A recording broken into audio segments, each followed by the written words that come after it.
small voice can change the world, but you'd better be strong. Hi, my name is Dee Harris, and today I would like to share with you a blog I've recently written, which I've entitled, Stay in Touch, Speak Your Truth. In this blog, I have taken some excerpts from the Mad Monk Manifesto, a prescription for evolution, revolution, and global awakening. It was written by monk Yun Rao. Then I've added a tidbit or two of my own thoughts and feelings. Thank you for being here. Again, my name is Dee Harris. Touch is not only one of our most exquisite senses, it is one of human life's necessities. Living creatures from brine shrimp and sea sponges to pangolins and gorillas understand this and may variously aggregate, bump, intertwine, rub, and caress each other. Many people suffer daily from a lack of human touch. Okay, despite the known benefits, friendly touching appears to be out of vogue. Social media, television, video games, video chatting, online forums, mobile devices, on and on and on, have made it easier for individuals to communicate remotely, resulting in less physical contact. To be healthy, we humans need physical contact that switches on that part of our brain connected to our emotions. Physical contact lowers cortisol levels, the stress hormone, and increases serotonin levels, our body's natural antidepressant. For this reason, it's believed that a lack of positive touch can lead to higher stress levels, aggressiveness, anxiety, unsatisfying relationships, and feelings of loneliness, which in turn can lead to depression. However, when positive touch increases, the likelihood of all those things decreases. These findings are important to consider, especially when dealing with populations that are more prone to social isolation, such as our older adults. Are you not experiencing those feelings during our isolation from each other during our lockdown due to the coronavirus? Do you not have days where the aggression, anxiety, and loneliness cause you to feel you are spiraling deep into a depression? Well, this too shall pass. We shall be ever so grateful for the lessons this virus and social distancing has afforded us. Yes, we need each other. We need to hug each other, touch each other. It's vital for our well-being. Overall, humans need more than just food, water, and shelter to survive and thrive. We need to connect and interact with others. We need to feel wanted and valued. We need to feel as if we have a purpose, and we need to experience friendly touching.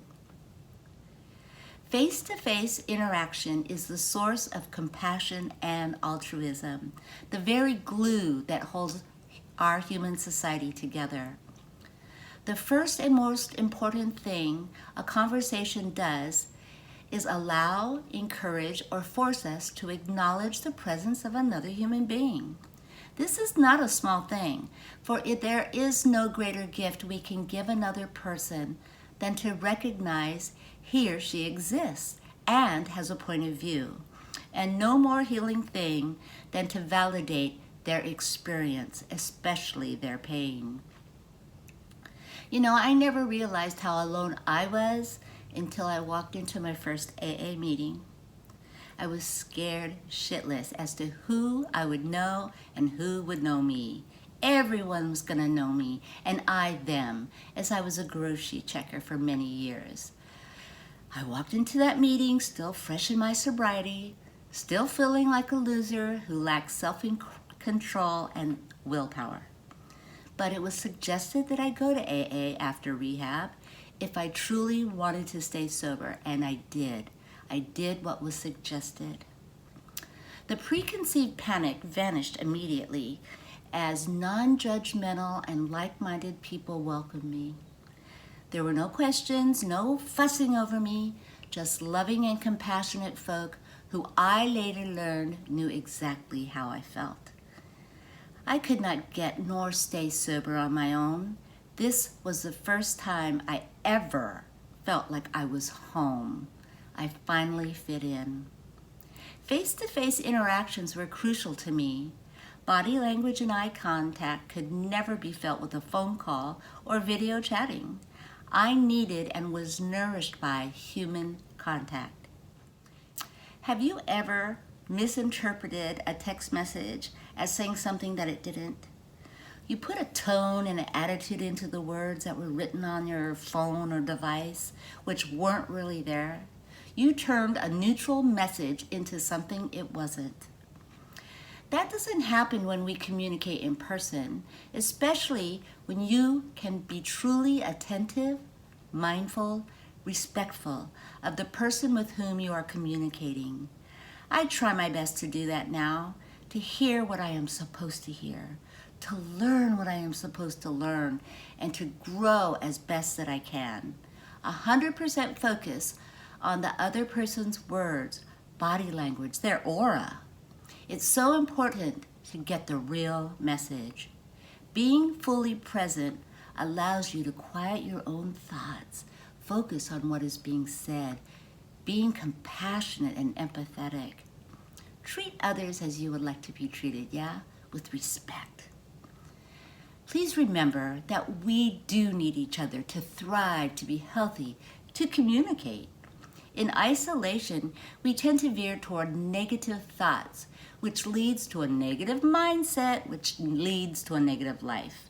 So don't isolate. Life wasn't meant to be negative or lived in isolation. Be yourself. Share yourself. Offer hope and compassion and share your truth. Thank you for being here. Again, my name is Dee Harris. One small voice can change the world, but you'd better